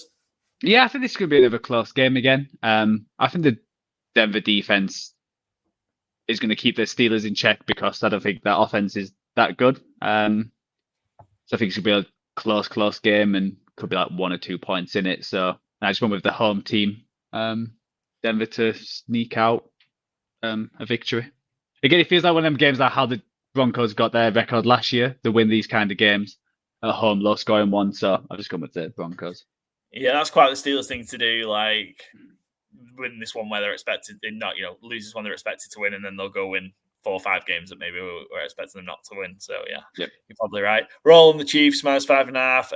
I'm on the Texans -6. I've taken that as one of my bets as well, as we discussed earlier. You two are on the Bears +6, and we're all on the Eagles -6.5. Yeah, Byron, you had a good week last week, 9-5-2 across the board. Joe 7-7, so par, and I'm behind already, which is a great way to start the year. Getting your Taco Bell order ready. Oh wait, I thought that was for the FourFold. Is that for It probably is, but you're probably behind in that as well, aren't you? No, Joe is. Oh, my apologies. Get your poutine by ready, half a game. Oh, it's behind. They all count. That's what I heard. Let's have a quick look at Fantasy Gameday. Just a reminder, Fantasy Gameday is the UK's fastest growing and best NFL daily fantasy game. Join the Sunday Stars game. Pick your team from the 6 o'clock, 9 o'clock teams that are playing. Build your roster. You've got your 40,000. Spend it wisely. Watch your points rolling. And if you finish in the top 20%, you earn yourself a cash prize, as we did last week. £19 to the good. There were 3 winners of over £100 last week. There were over 200 people playing, so there's 3 first prizes. Go download it now from your app store, Fantasy Gameday. When you register, use promo code COVER. You'll get a free play after your first entry. And yeah, come get involved. It's good fun. You've got to be 18 years or older to play. Only available in the UK. And please gamble responsibly. Our picks this week, I've gone for Dak as my kind of quarterback pick this week. I think, just kind of mentioned it. I think it's going to be one of the ones where Cowboys put up 40 at home. And I think Prescott's a good shout. So I was going to say he's got a huge contract as well. Yeah. So he's £6,200 in the Fantasy Gameday game. He's also just pocketed, he's got $60 million a year, hasn't he? Yeah. Would love to be a friend of Dak Prescott's right now. But yeah, thoughts on the contract? It was expected. I think when Prescott signed that he'd reset the market again. Yeah, I mean, I didn't expect him to sign. I thought he'd go and see the market. So I'm surprised at that, but I'm delighted as a Dallas fan because you're not getting better than Dak Prescott. And you pay for quarterbacks, you pay for great players. So, I love the idea of Dak Prescott playing his career in Dallas, retiring as an all-timer. Hopefully he can get a Super Bowl ring before that time comes. But yeah, I'm pleased he's sticking around, even if it was a bit dragged out. Yeah, and it's only a 4-year contract, and there's no franchise tag allowed afterwards. So it'll be 30, just turned 35 when he gets to 35, 36 when he gets to that point. So he'll probably be ready for another big contract as well. So I think he's timed it well with how many years. Yeah, good stuff. Byron, you're on Fields as your shout for Fantasy Gameday at £5,200. Yeah, Justin Fields is just a great fantasy quarterback. He runs, and that is super important. Doesn't need to be good, just needs to run and get in the end zone. Hopefully, will be nice. Such a boost if you can do it. Denver's defense ain't much. So I think, you can certainly get there. And at 5,200, one of the, I don't know exactly how he is priced in quarterbacks, but I know he's certainly outside of that elite level. And I think since the start of 2022 in points per game in fantasy quarterbacks, he's 6th. So, you get him starting, he'll target George Pickens and he'll run. And that's probably about all he'll do, but that's enough to give good value at 5,200. Excellent. Joe? Yeah, I've got Justin Herbert. If Derek Carr can score a bucket load of points against this Panthers defense, why can't Justin Herbert? So at 5,400, I think it's a really good price if you wanted to go big on your skill position players. Excellent. Sticking with you, Joe, your wide receiver shout. Yeah, I've got Seth Brown. Like we mentioned with the Buccaneers injuries, I just think and playing indoors again, it was fairly quiet the last game. So I wonder if they're going to try and give him the ball a lot more, just to boost his confidence, make him feel loved. So 6,200 against Tampa Bay. Yeah, St. Brown. Yeah, I'm around St. Brown. Byron, you've gone for I think what will prove a popular pick this week. Yeah, we touched on Cooper Kupp earlier. He is, I think, going to be the Rams' passing offense in himself, essentially. 6,400, I think he should be priced at the same price as CeeDee Lamb. Whoever the top wide receivers are, I think he's probably my number one wide receiver, period, this week. If you can get him any kind of discount, then all the better for it. I think, again, you're going to be looking at 12, 15 plus targets, and I think they'll use him really well because Sean McVay is a very good coach. Yeah, Lamb's at 7,000, so obviously you get Kupp at a little bit of a cheaper rate, plus 6,400. I've gone for a bit of a cheaper option. Obviously, he was pretty anonymous in his NFL debut last week. I've taken a wide receiver from the same game, Marvin Harrison Jr., number 4 overall pick in the draft. He was able to get open last week, so I think Kyler will maybe have a more concerted effort of finding him this week. £3,000, opportunity to take a flyer, opportunity for you to go premium elsewhere and then take a chance on this, because I think this might be the last time Marvin Harrison Jr. will be priced at £3,000 in Fantasy Game Day this season. So it's an opportunity really to bulk out your squad with some heavy hitters and then take a flyer on Marvin Harrison Jr. I'm on J.K. Dobbins as a running back for the same reason you're on Justin Herbert, Joe. He had a big week, big game last week, and I expect he'll see plenty of the ball this week. 6,000 for J.K. Dobbins of the Chargers. Byron, your running back shout? Yeah, I went Jordan Mason, $6,000 again at Minnesota for the 49ers.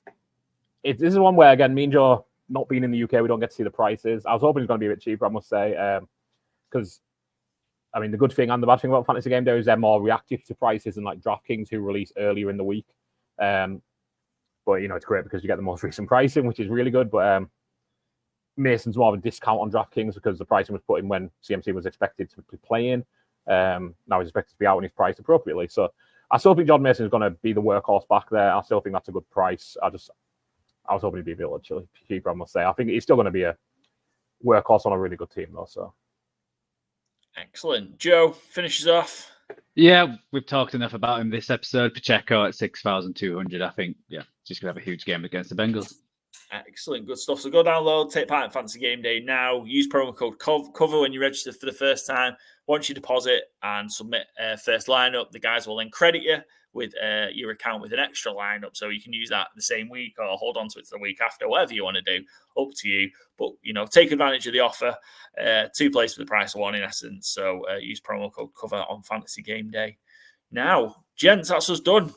We've got a guest to come, so let's hand over to TJ McKinley, Cleveland Browns fan, and he wasn't happy after week 1, so certainly more optimistic for week 2. So we'll get to TJ. We'll end it here. There'll be no outro afterwards. So thanks for watching. Please stick around for TJ, and we'll be back in a couple of days' time. I guess Monday, Tuesday, even for the review of week 2. So make sure you stick around for that and enjoy your the second week of the NFL. Thanks, guys. See you soon. Yes. Our final part of the show here for our week 2 preview is our guest picker segment.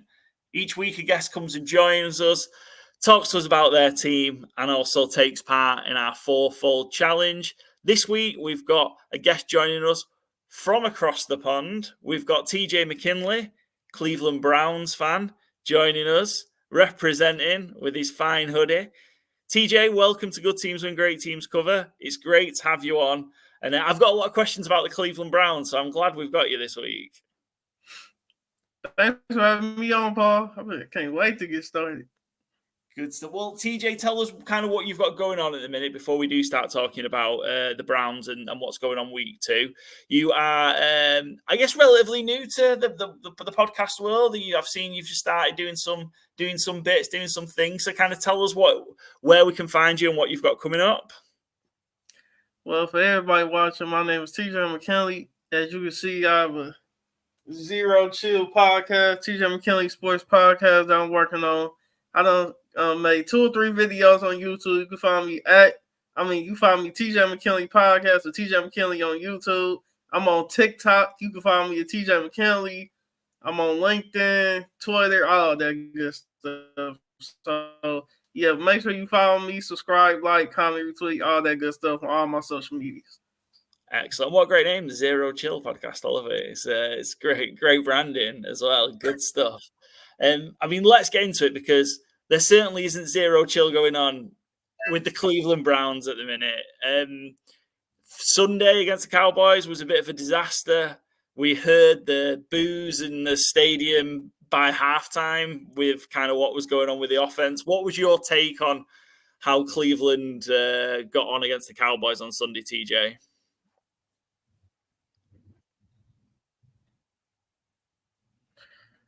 My take on it was horrible, man. I feel like they got the Cowboys looking like they Super Bowl contenders. Like they the 90 Cowboys with Troy Aikman, Emmitt Smith. Like it was just horrible. Like the offensive line was blocking, but not really.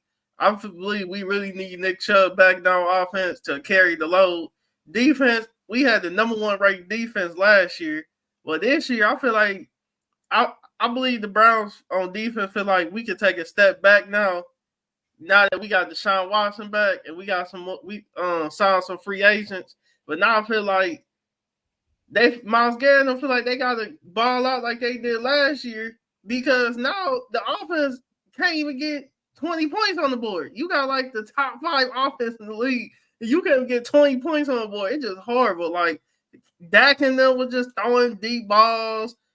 Running backs was running for 20 plus yards. Like, it was just horrible. Play calling was horrible. I don't know what the problem is, but I hope they can get it together. Yeah, there seems to be a big bird. There's going to be a big burden on that defense again with Watson in. There seems to be a lot more pressure on Deshaun Watson to produce, especially because Joe Flacco was able to go in the back end of last season and produce offensively. Just seemed to be able to connect with the receivers. Seems to be able to move the ball downfield with ease and put up points. What do you think needs to change? Because I know the last few years for Deshaun Watson have been a struggle, partly because of, hugely because of his own making, but he struggled with injury as well. What needs to change, or how can the Browns get Deshaun Watson going? Because it just feels like it's going to be real difficult if this is what he's going to be producing every week. Well, let's see. You got Amari Cooper, 1,000-yard receiver every year. You have Joker, who's becoming like, I'll say one of the top 5-10 tight ends in the league right now. Travis Kelce and George Kittle, they getting old. So he's becoming the face of the tight end position in the league. You got an offensive line. Even when the Browns had 20-plus quarterbacks, we still always had good offensive line. Now, the quarterback was horrible, but the line was good with Joe Thomas and them. Wide receiver core, we ain't got top of the top receivers. We have like at least 2 who can get the job done. So it's like there's no excuses. It's an AFC Championship game or bust. I'm not going to be naive and say Super Bowl, but it's either AFC Championship game or bust for the Browns because the amount of money that Cleveland been throwing to these players and we had the number 1 ranked defense. Defense side of the ball, I think we need to upgrade our linebacker core. I think we got some of the best secondary linebacker core. I think we need to improve on, but other than that, there's no excuses. And even with Deshaun Watson off the field drama, I'm not gonna get in on your platform. And off the field drama, it's like, come on, man. Like, there's no excuses. it's $230 million or something close to that, all tied up in kind of Deshaun Watson.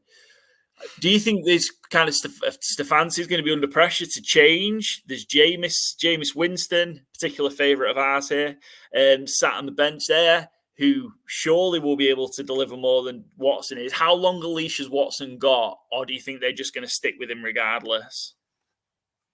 Well, they reconstructed his reconstructed his contract, so it feels like you only got like a season or two, and now you having these off the field drama allegedly. I'm gonna say allegedly, YouTube purposes. Allegedly, like, come on, man, you can't keep on doing this. Like, I get you going through a scandal, allegedly. People were putting, accusations on you. Okay, cool, but now it's time for you to produce. The Browns gave you this 230, like they gave him basically an NBA type contract. That's the contract of NBA players be making. Like, come on, man.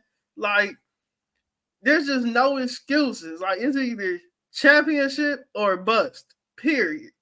Stefanski, I believe the Browns about to make a coaching change because I feel like, dude, they gave you a leash with the Baker era. So they was like, okay, that probably was just Baker. Now it's like Stefanski has zero excuses. You got like this not the 20-year-old trash Browns. This is a Super Bowl contender Browns. Like, there's no more excuse. So either Stefanski is like Deshaun Watson. You either go get the job done or you're gonna be out the door also. That's all I'm gonna say. I mean, that's interesting to kind of sort of say that they are sort of tied together, Stefanski and Watson. And I guess Stefanski would have had a huge say in Watson coming, but Stefanski is a 2-time coach of the year with the Browns. Was it like twice in the last 5 years? He's won that award, got the Browns to the playoffs twice, playoff win over Pittsburgh. It's a strong statement with the work that he's done, but ultimately it's all about winning in January, isn't it? And if you're not getting there or you're not getting there consistently and you're not delivering in the postseason, then I guess there's pressure. You mentioned the Baker era as well. How's it kind of watching? I don't know, it was only 1 week, but Baker looked electric for the Buccaneers, but he had great success with the Buccaneers last year as well. Baker Mayfield, how's it been kind of watching Baker go elsewhere and have success where you've then had Deshaun Watson in and he's struggled?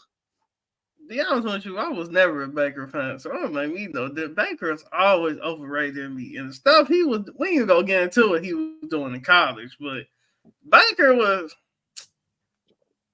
didn't have any expectations. Let me say this. Baker came when the Browns were just, finally looking like after 15 years. That's what, back in 2015? So we're going to go from 2000. Finally looking like after 15 years that they was building something. So it wasn't no expectations for Baker. It wasn't until Odell Beckham Jr. came in and Jarvis Landry and Joker was starting to make a little noise, but not real. Not for real. Nick Chubb, Nick Chubb was getting like, 1,500 yards. Yeah, so when it became for Baker to have expectations, it's like he folded, he throwing interceptions. Yeah, the numbers look good.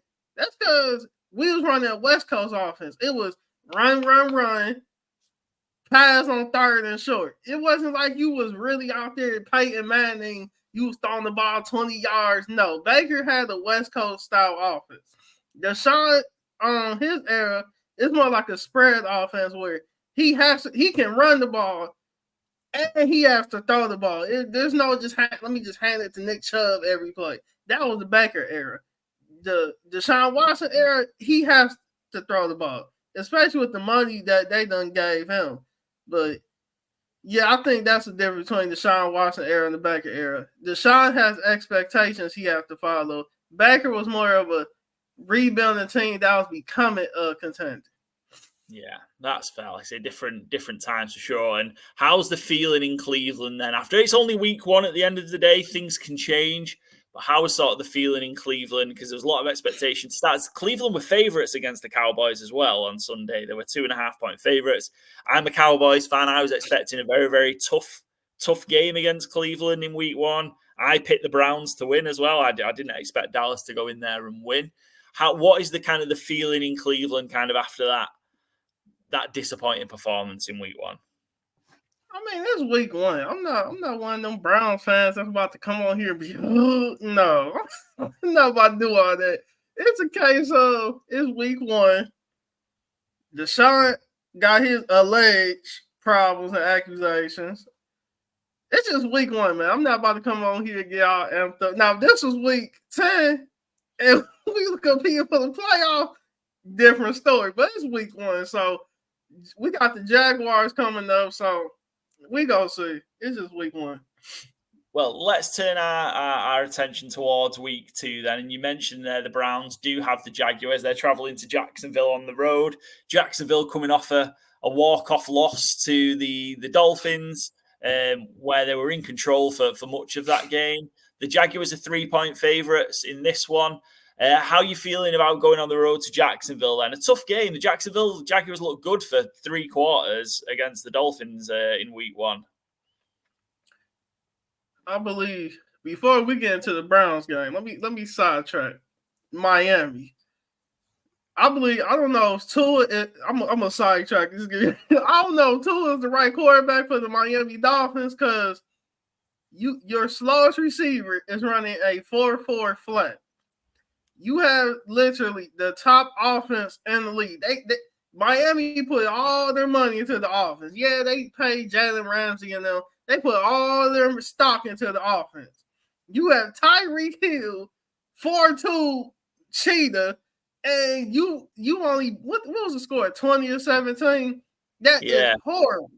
That is horrible. Like for Tua, for him to have the type offensive power and the weapons he has and the O-line that block, come on, man.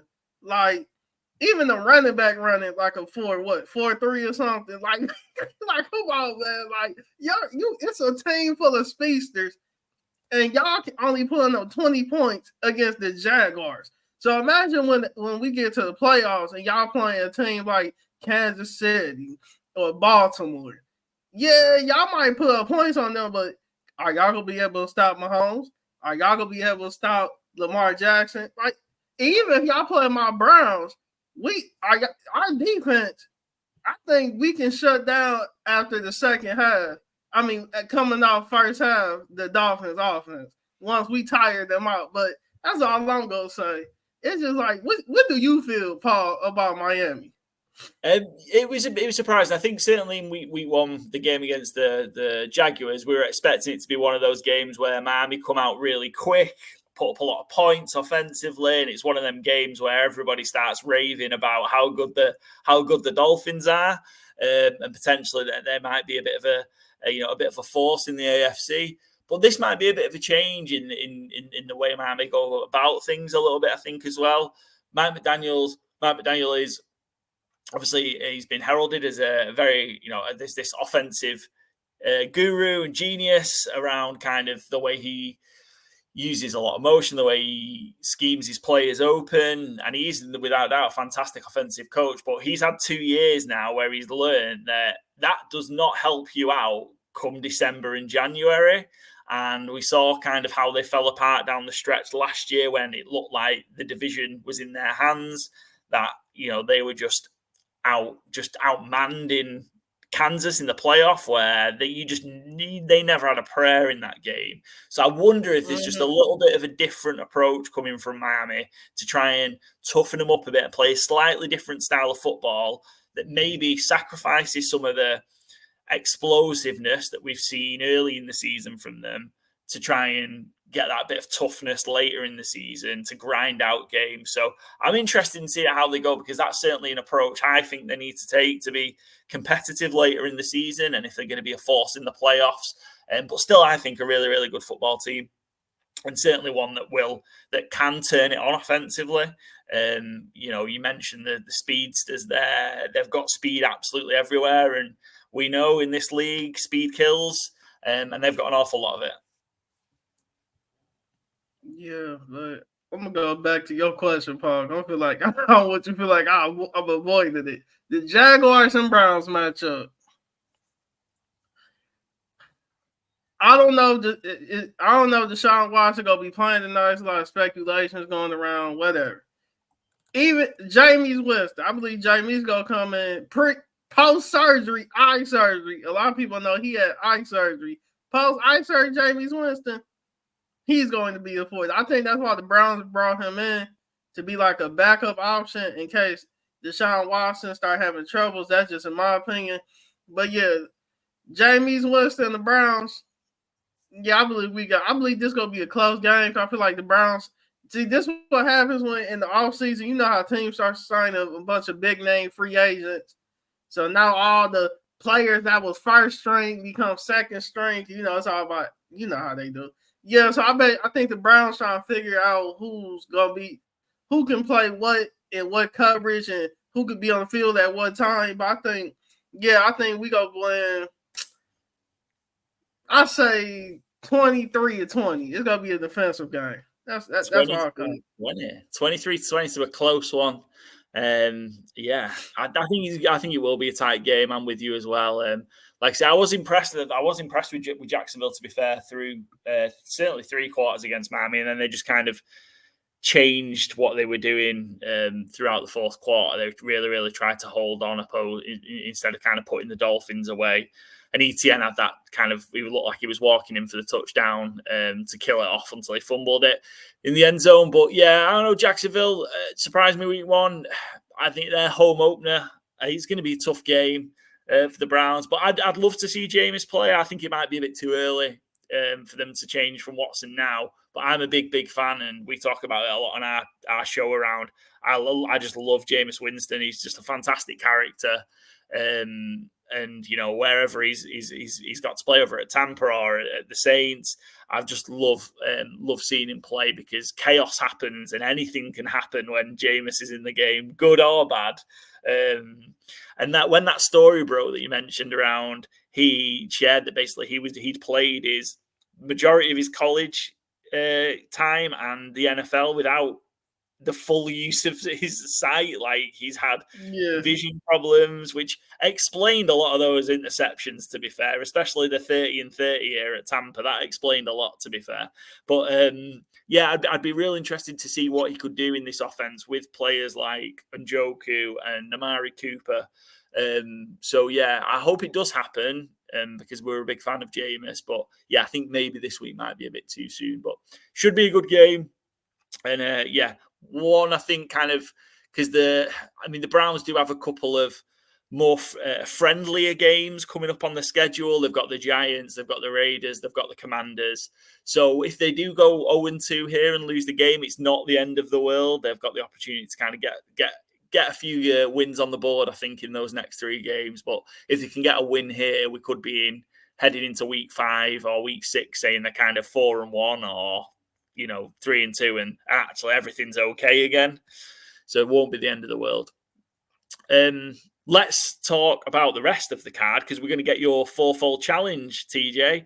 We've been talking about back and forth getting you set up for this. So just a reminder for everybody that our FourFold challenge, TJ is going to pick 1 favorite, 1 underdog, 1 point score over, 1 point score under from the schedule in week 2. We didn't have a particularly good week last year. I think Byron went 2-2, and Gurmy, our guest from last week from Fantasy Gameday, also went 2-2. I went 1-2-1. I think I got a push with Miami at -3 against the Jags. Ended up pushing, and I think Byron, Joe had a 1-3 week maybe, but not a good week. So TJ, you're going to get us off to a hot start in week 2. You're going to be the man to get things going for us in 2024. Looking at the card for week 2, then, who's your favorite of the week? Then, which kind of favorite do you think is going to get the job done, cover the spread, and win for you? Oh, put me on the spot. Hold on. Can you pull up the schedule? Yeah, of course I can. So we've got this week. So we've got just running through the schedule. We have Thursday night football is the Bills, Dolphins. We just talked about the Browns, Jaguars. We've got the Colts, Packers, Chargers, Panthers, Raiders, Ravens. That's not easy to say, is it? Raiders, Ravens. Ravens big favourites there. The Saints against the Cowboys. So that's my team against my girlfriend's team. So that's going to be fun for us on Sunday. The Cowboys against the Saints. The Commanders against the Giants. Titans, Jets. Patriots, Seahawks. Vikings, Niners. Lions, Bucks. Cardinals, Rams. Bengals, Chiefs. Steelers, Broncos. Bears, Texans. And Falcons, Eagles. That's our slate for week 2. And a shout out to Bet365 for the lines. Yeah, who's your favorite of the week, TJ? Who are you liking to get the job done? All right, I ain't gonna pick the Browns because that's what everybody expected. Who I'm picking? Well, Kansas City gonna beat the Chiefs. I think that's the super favorites Kansas City gonna beat the Bengals. My bad. Yeah. Kansas City gonna beat the Bengals. I'm tripping. Kansas City gonna beat the Bengals. I'm sorry, 25 to 14. I'm gonna go with our score. Chiefs, Chiefs 5.5 point favorites against the Bengals. Bengals looked real bad last week against the falling to a surprise loss at home as well against the Patriots. Burrow, Joe Burrow didn't look great. T. Higgins was out. Jamar Chase only decided he was playing kind of the day before. The Bengals looked really bad against the Patriots. Chiefs looked good. Chiefs looked like they were in kind of mid-season form. I kind of wish this game was like in the middle or towards the end of the season when both, when the Bengals had got going, because this is a potential AFC championship game between these two. We've seen them battling the playoffs over the last few years. So, I was hoping it, kind of seeing the schedule, I really wanted it to be towards the end of the season to make it such a big game. But Chiefs is your favourite. I think that's a solid pick. TJ, they look really good, and they were favourites in week 1 and dealt with the Ravens. Who's the underdog that you like then? Who's the underdog that you like in week 1? I'm going to go with Chicago against the Texans. Nice. Sunday night football. Texans against the Bears in Houston. The Bears are 6-point underdog. So, a healthy points spread for you there. What did you make of Caleb Williams and the Bears in week 1? Oh, Caleb Williams and them did their thing. I believe they still see. I like games like this, and that's why I picked this. They're both up and coming teams. They're both in the rebuild stage. The Bears really in the rebuild stage, but Houston, I think they still got a year or two. But games like this is where GMs and management get to see how their team is about to be structured in the future. Everybody gonna be going hard. Everybody want the contract. Cause we have rebuilding teams. Everybody not getting paid like that. So this gonna be one of them type games where we gonna see future superstars lead their teams to greatness. So that's why I like this game. That's why I got the Bears winning. The Bears over the Texans. Yeah, nice. The Chicago Bears should be a good one. Like I say, it seemed offensively the Bears struggled last week, but defensively and special teams helped them out, and they managed to get the win over the Titans. Texans won a close one against the Colts in a big divisional game. And CJ Stroud against Caleb Williams on Sunday Night Football should be fun. Where do you think there's going to be a lot of points then? Which game are you going to take to hit the over in week 2, TJ? Oh, that means somebody go get the brakes beat off them? Not necessarily. I mean, it can be a one-sided beating, but where there's just going to be a lot of points. This Chargers versus Panthers game. Oh, Carolina about to get beat. Yeah. So that's a really low points total as well. So we're looking at over under 39. So yeah, I mean that could easily happen. We saw the Panthers give up 47 against the Saints on Sunday. And the Chargers could just run all over the Panthers here. Jim Harbaugh gonna have to make a statement. So this about to be the game where he about to be coming all kind of off-brand plays.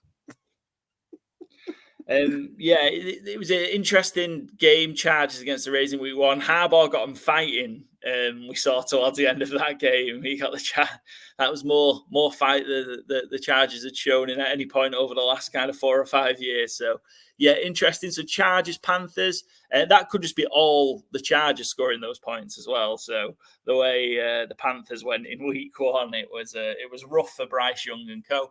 And where do you think maybe it's going to be a bit of a tighter game, a more low scoring game that's going to hit the under?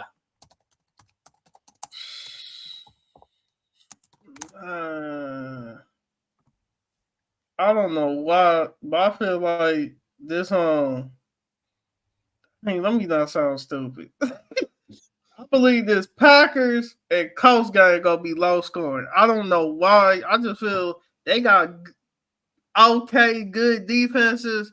I believe their quarterbacks be doing too much. Like Jordan Love and Anthony Richardson, they just be. I feel like they trying too hard to get the max contract, or they're trying to be the franchise. I believe they just try too hard. So I believe it's going to be an interception, fumble, drop, pick. I believe this is going to be a defensive type game. So, yeah, the lowest scoring game I got is the Packers and Colts. Yeah, we saw obviously Jordan Love come out of the game late on in week 1. He's going to miss the next few weeks. It looks like it's going to be Malik Willis playing for the Packers. We saw him play a little bit for the Titans at some point. So yeah, good. A game with the backup quarterback in is probably a good shout. 41. Even that game isn't as low as the the Chargers and Panthers. So yeah, good opportunity there. I think TJ. Think the Packers might struggle without Jordan Love to get much offense going. Who you got? Who your 4 selections? Oh, well, we're recording the rest of our show tomorrow. So, but I like some. I mean, at this point, the other guys won't see it till afterwards. But I like my favorite, my underdog. I like the Bills. I really like the Bills on Thursday Night Football. They're underdogs against the Dolphins, which is crazy. The Bills own the Dolphins. I think they're 9-1 in their last 10 against the Dolphins. So I'll take the Bills with the 2.5 points. The over, it's a struggle early in the season, but Monday Night Football, Falcons, Eagles, a lot of Eagles home games tend to hit the over. So I think it's 9 of the last 10 Eagles home games have hit the over for the total. So expecting to be some points there. Expecting the Falcons to be a little bit better as well, because they struggled offensively in week 1, but Kirk Cousins has kind of got one game under his belt now after his injury. So expecting them to be better. And the Eagles just tend to score a lot of points at home. My underdog, I think at the minute I'm leaning towards the Raiders, just because they've got a big total. It's 9.5 points they're underdogs by against the Ravens. So the Ravens are good, and the Ravens are very good at home, but maybe 9.5 points this early in the season might be a bit too much to cover. So I'm going to probably look to take the Raiders. And then my under is going to be wherever the Patriots are. So yeah, the Patriots against the Seahawks, I think, is going to be my under. Probably not going to score a lot of points offensively, the Patriots, but they do seem to have a really, really good defense. So yeah, I'll probably lean to the Patriots Seahawks for my under. If not, Niners Vikings as well, I like as an under as well. A lot of unders for Niners road games tend to hit under. So yeah, I like those 4. But we'll see. There's a long way to go till Sunday, right? So we'll see. Right on that. TJ, just give us a shout again about where we can find you and what you've got coming up with your shows. Well, my name is TJ McKinley. I thank Paul for having me on. Hope he have me on more in the future. My name is TJ McKinley. You can find me at TJ McKinley basically on all social medias, Twitter, LinkedIn, TikTok, YouTube, basically all that good stuff. I'll be dropping content daily on YouTube and all my other social medias. And thank y'all for having me on. Excellent, TJ. Thanks very much for coming on, and we'll catch you again soon. And good luck to the Cleveland Browns for the rest of the season.